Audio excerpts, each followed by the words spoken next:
Hello, welcome to TNT, and I'm fairly confident today that I can say that you have no idea where I am.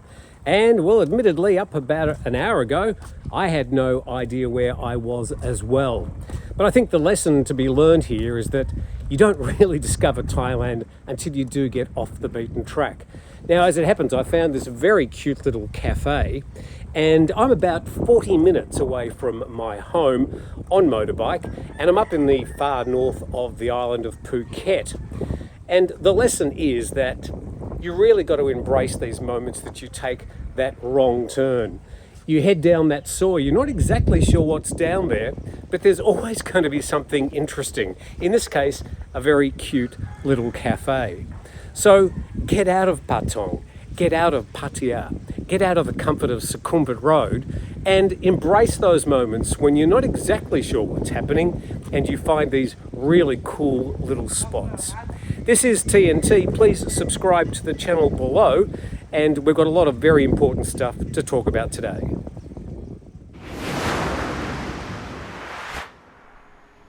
And just like magic, back at home, and I know I'm going to get a ribbing about this neckerchief, so I'll give you a bit about the history of that later. Just to clarify a few things from yesterday, Van Helsing, not Van Helsing, as I'd said, and I think I even put on the thumbnail, so I'm not really up with my vampire hunters, but it's Van Helsing. Thank you very much to all those people that clarified that. Another question I have is, do you tip? Not so much at restaurants, but in regards to Food Panda.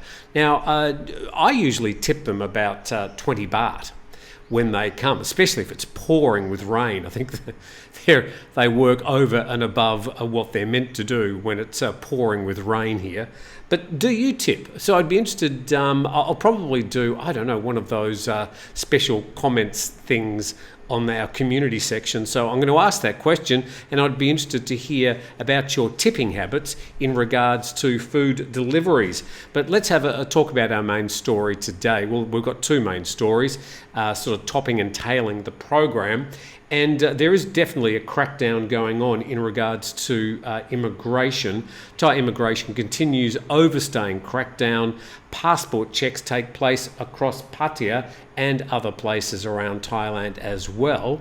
The Royal Thai Immigration have been currently conducting an overstaying crackdown across Thailand dubbed Operation X-Ray. Pattaya is not exempt, and the campaign runs from December the 1st to the 10th, aimed at ensuring safety for the upcoming Christmas and New Year's holidays. Well, it's really aimed at cracking down on people who are overstaying. I don't think it's got much to do with safety. Royal Thai Immigration's also warned that this was coming, essentially telling those on overstay that if they came in to speak with them and sort the situation out in person, would avoid being arrested and being on the news, because of course the Thai immigration do like to keep the Thai media in tow when they crack down on these people. Copies of one's passport and stamp, definitely using the Queen's English there, even on a phone, were being accepted, but for those unlucky enough to not have any proof on them, they were subject to further actions and checks. Okay, so what's being expected here is that you have to, they say, carry some sort of form of identification or a copy with you at all times. So on your passport, you need to get the front page, so a copy of your front page, which has got where your passport has been issued and some photo ID, and then go through to where you get the latest stamp, and then you need to take a copy of that as well. So photocopy the front page and the latest stamp or visa that you came into Thailand with, and that's what's required to be shown to the immigration police if they check. Now, this actually is nothing new. As a foreigner, you're meant to be carrying that sort of ID with you at all times, but it's just now they're clamping down on it. And the PattayaNews.com says near daily raids on bars and nightclubs have also taken place, with patrons being asked to produce their passports and stamp or a copy. So a copy is fine. You can just leave your passport in the safe in the hotel or somewhere safe. You don't have to carry your actual passport with you. For now, the overstay crackdown is continuing. Let's head south now to Phuket and to phuket-go.com. And Phuket Immigration Police are on an overstay crusade. A 63-year-old American man was arrested in Tham Luang, north of Phuket in Phang Nga province. He had overstayed his visa for 745 days. A bit further down, another 63-year-old American was arrested in Rawai, which is in the very, very south of the island, and he'd overstayed his visa only for 8 days. And just a bit further on, a 31-year-old Chinese woman in Suratani had overstayed her visa by 19 days. The moral of the story: check your visa dates, allow time for an extension or an application for a different visa before you end up being deported or paying a fine when you depart. Now, the best thing is, if you have overstayed your visa inadvertently or otherwise, is just go down to immigration. It's going to be so much better rather than them tracking you down and arresting you. If you do go to the airport and you've overstayed your visa, if it's only for like up to a week, they'll charge you 500 baht per day of your overstay, and you're expected to pay that before they'll stamp you out of the country. So that's probably bringing you up to date on overstaying visas. Thank you very much to 5-Star Marine, and they're a constant supporter of this program ever since day one. We're starting to count down to our first 100 programs, and 5-Star Marine have been with us all the way through. So when you're next in Phuket, please take a daily tour, support them because they've supported me, and I thank Sean and his team very much for that ongoing support. Okay, before we go on, I'm just going to talk very quickly about this. This is I suppose you'd call it a neckerchief or a scarf. And I bought this as part of a charity called Canteen, which is a charity for young cancer victims in Australia. The idea being for them, they can just put these over their head if they're getting cancer treatment and look relatively fashionable. Or in this case, just a tad patriotic as well, with sort of a version of the Australian flag there.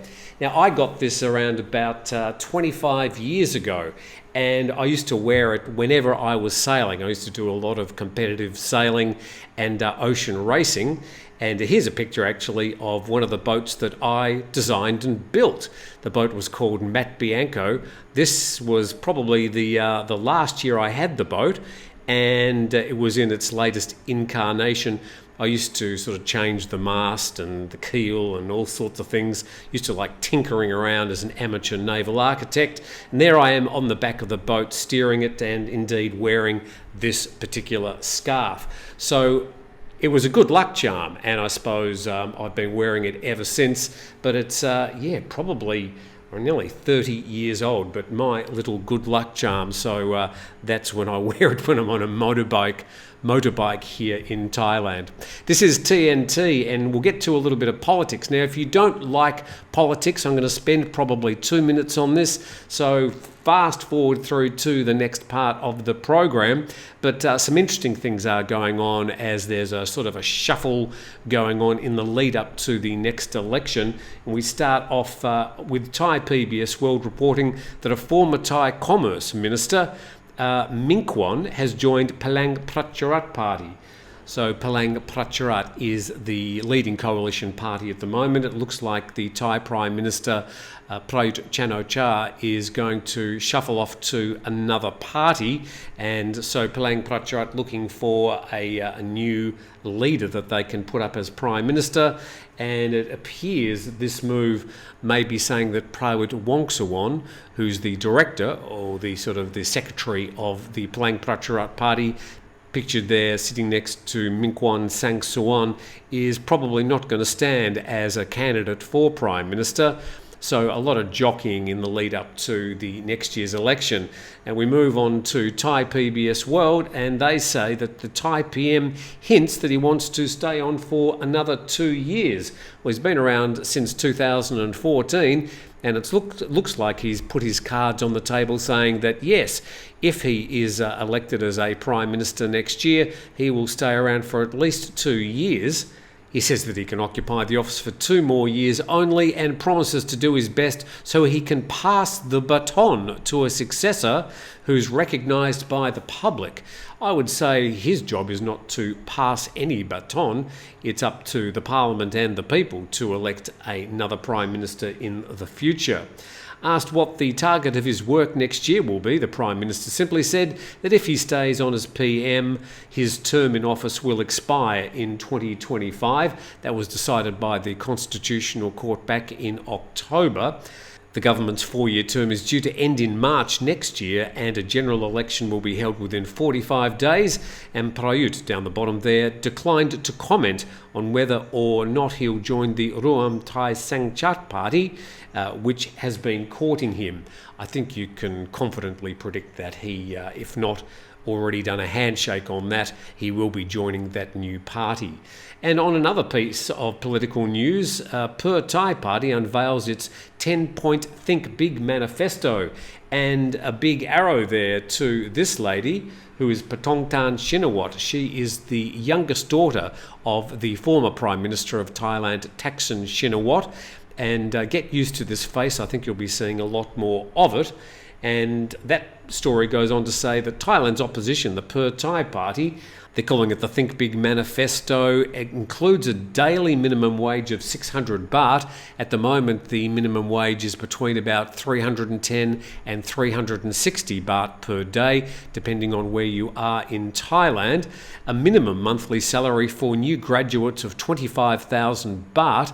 That would be a lot more than a lot of new graduates would get. Some of them would only probably be getting 15 to 20,000 baht for their first year. An average annual income of 200,000 baht for every working citizen, a 5% annual economic growth rate, and free medical care for all by the end of 2027. Well, universal healthcare in Thailand is universal, but some of the medical procedures and appointments are not free. So it looks like they're going to push ahead with a completely free healthcare system. A lot of promises there from Purge Thai, one of the opposition parties. And just a few other pieces down the bottom there. The party will also introduce artificial intelligence and precision agricultural technologies to improve agricultural development, and tourism will be expanded to generate income estimated at 3 trillion baht per annum. So lots of promises there from the opposition. So the election campaign, whether you like it or not, is well underway, and I think the dust will settle over the next month or so, and we'll start seeing the parties naming their prime ministerial candidates leading up to that next election. And then the big question mark is over the Bumjai Thai Party, which is led by Anaton Shavirakun, who, by the way, yesterday said that he doesn't support opening hours being extended till 4 a.m. because he said it will increase the chance of the spread of COVID-19. So Anaton has got a lot of question marks over him at the moment, including the fact that the Parliament still hasn't passed his cannabis bill. So a lot of politics being played there. Here endeth our section about politics. So if you hate Thai politics, you can rejoin us now. TNT on a Wednesday. Thanks for dropping in. And no monkey business. 2 coconut plantations get Thailand's cruelty-free stamp.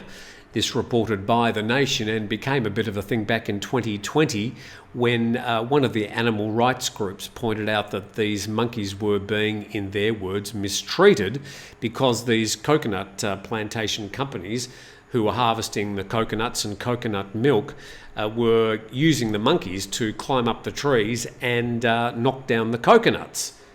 The Department of Agriculture has started handing out monkey-free certificates to coconut farmers in Ratchaburi and Samut Sakon to signify animal cruelty-free harvests. The certificates handed out yesterday verify that no monkeys were abused in the collecting of coconuts. Now, as I'm reading through all this, as I'm sure you are, you're saying, well, I wonder how they get the coconuts. And what does it mean that no monkeys were abused? Are they still using the monkeys to collect the coconuts, but they're sort of patting them on the head before they run up the tree? The issue of Thai farmers using chained monkeys to scale tall trees and bring down heavy coconuts was brought to global attention. Back in 2020, British supermarkets were the first to react and stopped stocking coconut milk from Thailand. So I've put a great big question mark over this next page because none of it tells me how they're now harvesting these coconuts. The whole article's gone on and on and on about handing out these certificates for these cruelty-free coconut collectors, but nobody's told me exactly how they're collecting the coconuts, or indeed what's happened to these monkeys that were used to collect the coconuts in the past. Down the bottom there, officials will be dispatched to monitor the growing and harvesting process to ensure that monkey-free plus standards have been met before plantation owners receive a certificate. So the question remains, how are they getting these coconuts? Have they got forklifts and they're sending humans up the trees? I don't know. Now, I've shown a lot of clips of these monkeys collecting the coconuts in the past. I know it's contentious, a bit like the elephant issue, but these monkeys have been trained to do this for centuries. And in most cases, from what I've seen, these monkeys are not badly treated at all, and in fact they seem to love climbing up the trees. Now, whether they should or shouldn't is obviously something that you will have to decide on your own. But I would just like the articles to tell us exactly what they're doing now to collect the coconuts. Moving on to our next story today, and this is, I suppose, a follow-up to all these crackdowns on alleged Chinese kingpins, also reported in The Nation Thailand today. Alleged Golden Triangle drug kingpin Zhao Wei denies Tu Hao links, and Tu Hao is the nickname of that Chinese gentleman who is actually a Thai citizen who was arrested around about, 6 weeks ago now in that, what do they call it, a party den hidden behind a car wash centre in Bangkok. And he's 71, this gentleman Zhao, and he's been sanctioned by the US for drug trafficking, human trafficking, money laundering, bribery, and wildlife trafficking. Just a few things. And he does it all through the King's Romans Casino, a vast gambling complex on the Lao border. He's dismissed the allegations of links with Chinat. Chinat is this Tu Hao gentleman. It's led to confiscation of private aircraft in Hua Hin, the confiscation and raids of 6 businesses in Phuket, plus a whole lot of other alleged gambling locations around Bangkok. He says the US sanctions against him were groundless and a ploy used by the superpower to bully other nations. Zhao, who chairs the Lao government's Golden Triangle Special Economic Zone, said his main concern was aiding development and poverty elimination in Laos. Obviously not doing a very good job, but he's clearly got links in very high places and heading up this Golden Triangle Special Economic Zone. Let's have a look a bit about where this Golden Triangle is. There's a map of the north of Thailand, and I've very kindly told you where M for Myanmar is and L for Laos, and you can see Chiang Rai and Chiang Mai there, and the circle around what they actually describe as the Golden Triangle, which is a border area which links the 3 countries and which is the site of a lot of drug trafficking. And they've even put a great big triangle there so you can see Myanmar, Laos and Thailand. So the border made up mostly of the Mekong River coming down from Laos and then making its way down the Thai border between Laos and Thailand. And for the Myanmar border, it's another small river tributary. But the story continues as we go to the Bangkok Post. Tu Hao nominee grilled, noting that this person is a Thai citizen and should be able to open his own companies, but apparently there's a lot of Thai nominees involved. And the story says that Patcharin is an alleged close aide and Thai nominee of Chinese businessman and suspected crime boss Chinat. But again, he is a Thai citizen, so I'm not sure why he needs to have these Thai nominees. She appeared with her lawyer yesterday for another interrogation about the ongoing investigation into major Chinese criminal syndicates operating in Thailand. She'd previously met the investigators and provided them with information on 2 occasions. So that story still continues to be fleshed out. And Surachat Hakpan, the Deputy Police Commissioner, and a whole lot of police are really getting stuck into that story.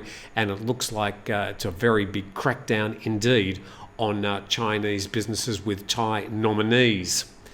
Let's go to our next story today, and this is another bomb attack yesterday. A bomb explosion on a railway in southern Thailand has left 3 people dead in the latest of a recent series of blasts in the country. This coverage from MCOT in Thailand and covered on NHK World, the Japanese broadcaster, showing the attack last Saturday, which derailed this goods train right down there on the border between Malaysia and Thailand in the Songkhla province. Now, yesterday there was another explosion, and that explosion struck about 400 metres from the site of the weekend's railway bomb attack. The latest blast killed 3 railway workers and injured 4 others. And Saturday's attack derailed more than half of a 20-car freight train travelling to Malaysia.